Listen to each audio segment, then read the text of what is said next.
લોકસભામાં વિપક્ષના નેતા રાહુલ ગાંધી આજે મણિપુર અને આસામમાં પીડિતોને મળવા પહોંચ્યા હતા। હિંસાગ્રસ્ત મણિપુરમાં આજે પણ અનેક લોકો રાહત શિબિરોમાં રહેવા મજબૂર છે।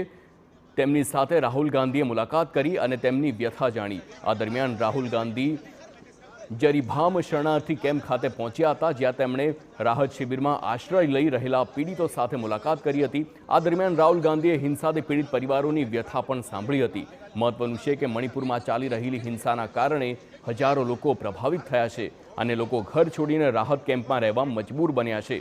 તો બીજી બાજુ આસામમાં પૂરની સ્થિતિ વચ્ચે અનેક લોકોને વિવિધ આશ્રય સ્થાનો પર ખસેડવામાં આવ્યા છે। તેમની પણ રાહુલ ગાંધીએ મુલાકાત લીધી, તેમના દુઃખ દર્દ જાણવાનો પ્રયાસ કર્યો।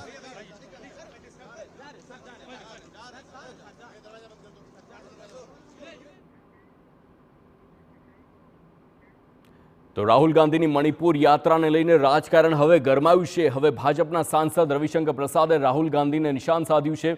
રવિશંકર પ્રસાદે કહ્યું કે મણિપુર એક સંવેદનશીલ વિષય છે, ત્યાં શાંતિ માટે બધાએ સાથે મળીને કામ કરવું જોઈએ, પરંતુ રાહુલ ગાંધી અને વિપક્ષી નેતાઓ મણિપુર મુદ્દે રાજનીતિ કરી રહ્યા છે। તેમણે સવાલ પૂછ્યો કે શું રાહુલ ગાંધી આ વિષયને વધુ ભડકાવી રહ્યા છે।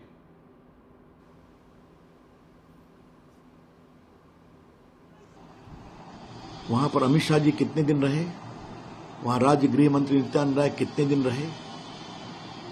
हमेशा पूरे मणिपुर पर मलहम लगाने की कोशिश की जा रही है। जब भी चीजें ठीक होने की कोशिश होती है, क्या राहुल गांधी तनाव बढ़ाने का काम करते हैं? ये ठीक है क्या?